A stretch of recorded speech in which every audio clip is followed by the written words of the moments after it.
It actually puts it in the order in which you will need it to accomplish the process described in Śrīmad-Bhāgavatam, which is to change your consciousness from material to spiritual. So Nectar of Devotion is very scientific. It gives a whole process, step-by-step process for freeing our consciousness from the influence of the material energy and putting our consciousness under the influence of the spiritual energy. From Mahamaya to Yoga Maya. Okay? Mahamaya means material illusion.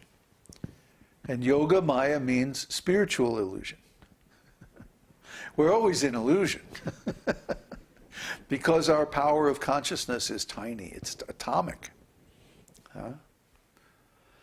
But we can either be in material consciousness or we can be in spiritual consciousness or some combination of both in the transitional stage. As we are advancing in devotional service, we're neither completely in material consciousness nor completely in spiritual consciousness. We're in some mixture. It's only when we get to the final, highest stage of devotional service that we become in pure devotional service, pure spiritual consciousness. So that's what the last few chapters have been describing.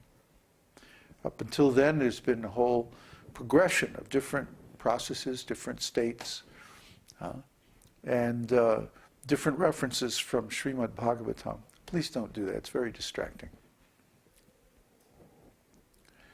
And we have seen gradually how one progresses through all these different stages until he reaches the perfectional stage.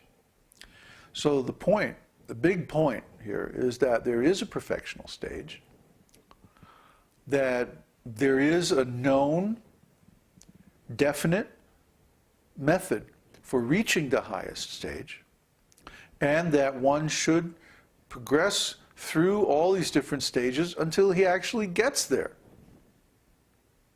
That might seem like a trivial point, but I've been in devotional, so-called devotee societies where it was more or less assumed that nobody could become perfect.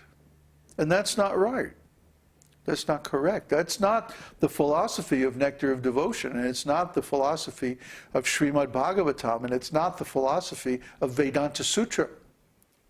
Vedānta-sūtra spends quite a bit of time talking about how unless you've done something really, really bad, you can attain perfection in this lifetime.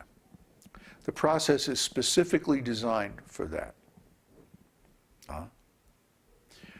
And then Śrīmad-Bhāgavatam tells story after story after story, and the Padma Purana and the Vishnu Purana tell story after story after story about devotees who attained that perfection by different devotional methods. So the message that we get from the scripture is very different. The message that we get from the scripture is that you can attain this highest goal in life. There's several of our students right now, I mean, according to the things they post on our forum and like that, they're there. They're there. They're getting all these symptoms as described in Nectar of Devotion, and all these things are happening in their lives, and and this is just as on the internet. Imagine if they were actually here and living this life every day and so on. How much power there is in these activities. You can't imagine. So, I got into a whole rap, didn't I? I was just going to ask for questions.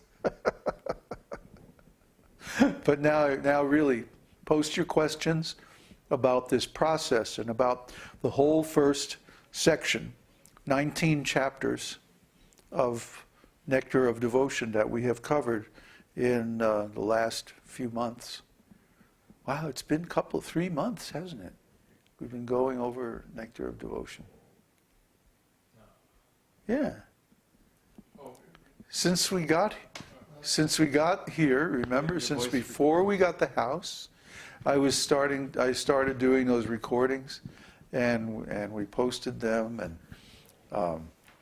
then Naviyovana Prabhu kindly transcribed them, and we got so many big discussions on the forum about it, and I mean, it's really just been great.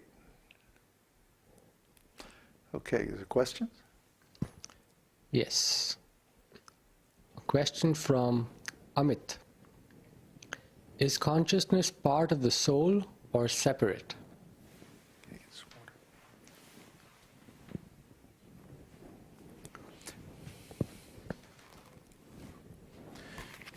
Is red part of this book, or is it separate?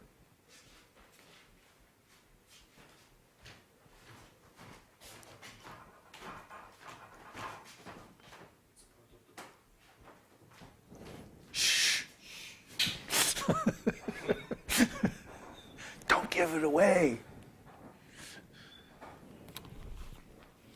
Huh?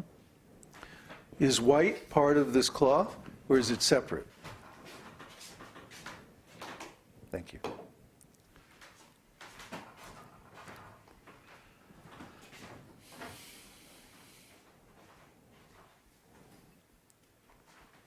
Is he responding? Not yet. Is anybody responding? Are they listening out there, or what? Hello? I asked a question. David Lugan says it's a quality.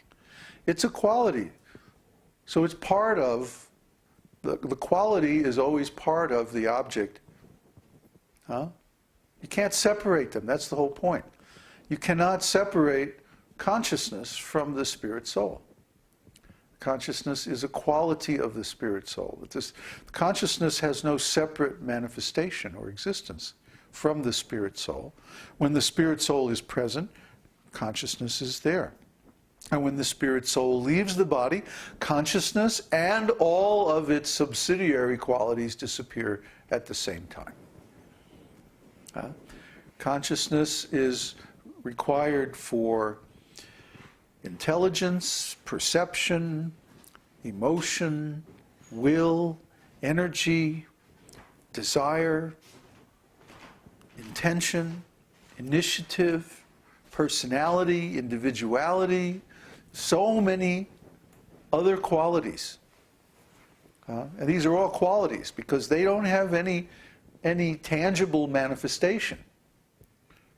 See, you can't take personality and put it in a test tube and make experiments with it. It's an intangible, just like consciousness. But it's a quality of a spirit soul. And when the spirit soul disappears from the body at death, all those qualities disappear at the same time. So,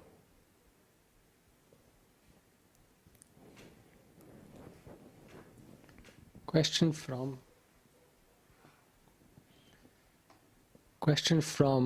Theo. How do you know if you have done something really, really bad in a previous life? It would be in your chart. You would see the reaction in your chart. You would have a difficult Saturn placement, or a weak Sun, or a very nasty Mars, or Ketu, Rahu-Ketu axis, something like that. And in that case, do all these methods have no effect for you? No, all these methods are good. They work with everybody, but you may have to go through the reactions to your previous activities before you get to the perfectional stage. And certainly, if a person has a lot of bad or difficult aspects in their chart from previous activities, this cultivation of spiritual consciousness will help them get through it. I don't know how I would have made it through Saturn period if I wasn't a devotee. Oh, it was just awful, and it went on and on and on. Whew. 27 years or something like that. It was a horrible Saturn period. Everybody betrayed me. My family, my wives, my friends, the devotees, everybody except Srila Prabhupada. So, if you have a difficult aspect in your chart because of bad previous activities, then the best thing you can do for it is to engage in devotional service. And then you will be accruing pious activities, you'll be accruing transcendental activities. And as soon as that negative influence is past, then you will get the result of all of those activities. And that's very nice.